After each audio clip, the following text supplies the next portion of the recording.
అంకెలతో సహా నిన్ను ఒక సుదీర్ఘమైనటువంటి ప్రశ్న చేసి దానిలో అనేకమైన ప్రశ్నలు సంధించడం జరిగింది.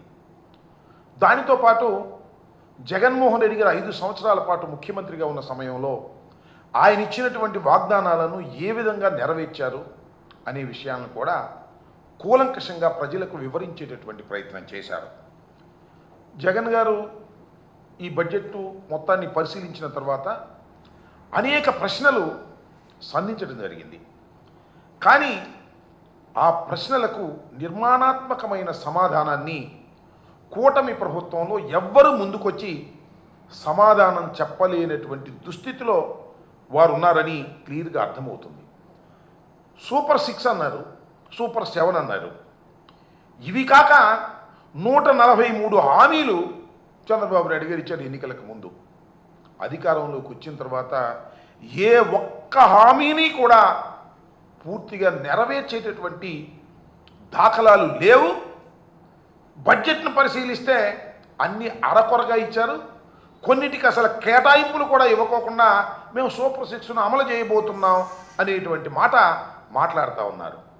అదేమిటయ్యా, ఎందుకు మీరు వీటిని అమలు చేయలేకపోతున్నారంటే ప్రభుత్వం కష్టంలో ఉంది, అప్పుల ఊబిలో ఉంది, జగన్మోహన్ రెడ్డి గారు అప్పులు చేసిపోయారు, అందువల్ల మేము చేయలేకపోతున్నాం అనేటువంటి మాట 5 సంవత్సరాలు పరిపాలన చేసినటువంటి వైఎస్ఆర్ కాంగ్రెస్ పార్టీ మీద, జగన్మోహన్ రెడ్డి గారి మీద వంక చూపటమో బురద జల్లి వెళ్ళటమో చేసేటటువంటి ప్రయత్నం చేస్తున్నారు చేతగాని చంద్రబాబు నాయుడు గారని ఈ సందర్భంగా నేను చెప్పదలుచుకున్నాను. అప్పుల విషయానికి వచ్చినప్పుడు చాలా తిప్పలు పడతా ఉన్నారు చంద్రబాబు నాయుడు గారు, చంద్రబాబు నాయుడు గారి కుమారుడు రకరకాలుగా చెప్తున్నారు అప్పుల గురించి. చంద్రబాబు నాయుడు గారు ఏమన్నారంటే ముఖ్యమంత్రిగా ప్రమాణ స్వీకారం చేసిన తర్వాత జగన్మోహన్ రెడ్డి గారి ప్రభుత్వం 14 లక్షల అప్పు చేసింది, 14 లక్షల కోట్ల రూపాయలు అప్పు చేసింది అన్నారు. మళ్ళా తర్వాత మాట్లాడితే 12 లక్షల అప్పు అన్నారు.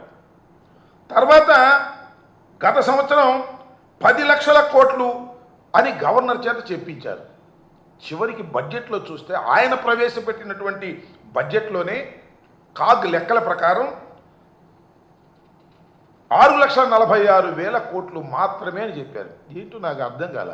ముందు 14 లక్షలు అన్నారు, చివరికి చూస్తేనేమో కేవలం 6,46,000 కోట్ల రూపాయలు మాత్రమే అప్పు చేసినట్టుగా చెప్పేటటువంటి ప్రయత్నం చేశారు.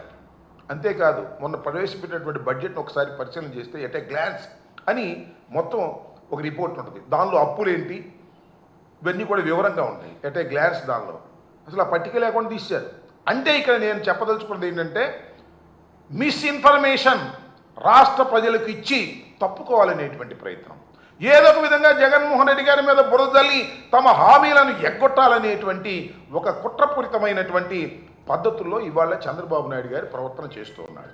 నేను నిన్న జగన్మోహన్ రెడ్డి గారు వివరంగా చెప్పినటువంటి వాటిలో కొన్నిటిని ఇక్కడ నేను ఉదాహరణ చేస్తాను. ఆడబిడ్డ నిధి అని 1,500 రూపాయలు ఇస్తామన్నారు. అందరికీ గుర్తుండే ఉంటుంది. ప్రతి ఆడపిల్లకి 15,000 రూపాయలు, సంవత్సరానికి 18,000 రూపాయలు ముట్ట చెబుతున్నారు. ఏమైందో ఇంతవరకు అర్థం కాదు. గత ఏడాది ఇవ్వలేదు, ఏడాది బడ్జెట్లో కేటాయింపే లేదు. దీని ప్రకారం లెక్కేస్తే ప్రతి ఆడబిడ్డకి 36,000 బాకీ పడ్డాడు చంద్రబాబు నాయుడు గారు. Is it not cheating? ఇది 420 కాదా అని అడుగుతా ఉన్నా. 36,000 ప్రతి అర్హత కలిగినటువంటి బాలికకు 36,000 రూపాయలు ఇవాళ రాష్ట్రంలో అప్పు పడినటువంటి వ్యక్తి నారా చంద్రబాబు నాయుడు గారు ఎగ్గొట్టేటువంటి ప్రయత్నం చేస్తున్నాడు. This is also cheating. ఈ చీటింగ్ అని అడిగితే దానికి మాత్రం సమాధానం చెప్పరు. అంతేకాదు నిరుద్యోగ భృతి 3,000 ఇస్తా ఉన్నారు. ఏడాదికి ఎంత ఇవ్వాలి? ఒక్కొక్కరికి 36,000 రూపాయలు ఇవ్వాలి. గత ఏడాది ఇవ్వలేదు. ఈ ఏడాది కూడా కేటాయింపులు బడ్జెట్లో లేనే లేవు. అంటే ఈ ఏడాది కూడా ఎగ్గొట్టేటటువంటి కార్యక్రమాన్ని తీసుకున్నారు. అంటే ఒక్కొక్క నిరుద్యోగికి 52,000 బాకీ పడ్డాడు. ఇది మోసం కాదని అడుగుతా ఉన్నా. ఏమండి చంద్రబాబు నాయుడు గారు, ఏమండి కూటమిలో ఉన్నటువంటి ముఖ్యులు నారా లోకేష్ గారు, మంత్రి గారు, నేను అడుగుతా ఉన్నా, దిస్ ఈజ్ నాట్ చీటింగ్ అని అడుగుతా ఉన్నా. ఇలా మీరు మోసం చేసేటటువంటి కార్యక్రమం చేస్తున్నారు. ఇక తల్లికి వందనం గురించి చెప్పాల్సిన అవసరమే లేదు. తల్లికి వందనం నీడు బడ్జెట్లో కేటాయించారు, 500 కోట్లు ఎంతో కేటాయించారు. ప్రతి పిల్లవాడికి తల్లికి కాదు, ప్రతి పిల్లవాడికి. జగన్మోహన్ రెడ్డి గారు అయితే 2 పిల్లలున్నా 3 పిల్లలున్నా తల్లికి 15,000 రూపాయలు ఇచ్చాడు. మేము రానిండి అధికారంలోకి, ఎంతమంది పిల్లలుంటే అంతమందికి అన్ని 15,000. ఒక 15,000, 2 ఉంటే 30,000, 4 ఉంటే 45, 3 ఉంటే 45,000, ఇంకా ఉంటే ఇంకా అవసరమైతే పిల్లల్ని కనండి నేను ఇస్తానని చంద్రబాబు నాయుడు గారు చెప్పారు. ఈయన దుంపది అగా నాకు అర్థం కాల. మరి వచ్చి సంవత్సరం అవుతుంది, జీవో ఇచ్చాడు, కేటాయించాడు, కానీ డబ్బులు ఇవ్వాలి. చీటింగ్ కాదని అంటున్నా. ఇవాళ మళ్ళా చంద్రబాబు నాయుడు గారు ఇవాళ బడ్జెట్లో పెట్టాడు. ఎంత పెట్టాడండి? 8,278 కోట్లు పెట్టాడు. ఇస్తాడో ఎవడో, పోయినసారి పెట్టాడు ఎగ్గొట్టాడు, ఈసారి ఇస్తాడో ఎవడో తెలియదు. 8,278 కోట్లు పెట్టాడు. అసలు కావాల్సింది ఎంత లెక్క చూస్తే? లెక్కలన్నీ కూడా ప్రభుత్వం దగ్గర ఉన్నాయి, ప్రజలకందరికీ తెలుసు.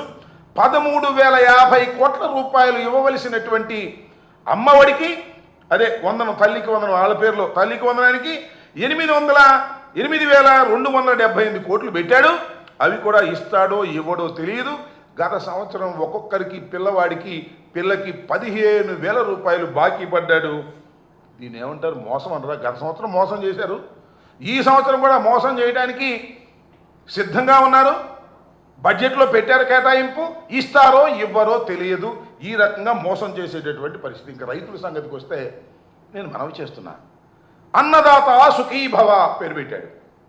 రైతు భరోసా తీసేసి 20,000 ఇస్తామన్నారు. ఏది? ఇంతవరకు లేదు. కేవలం సెంట్రల్ గవర్నమెంట్ ఇచ్చేటటువంటి అది ఇస్తున్నారు, కానీ చంద్రబాబు నాయుడు గారు ఇవ్వవలసినటువంటి 20,000 మాత్రం ఇవ్వనటువంటి దౌర్భాగ్యం.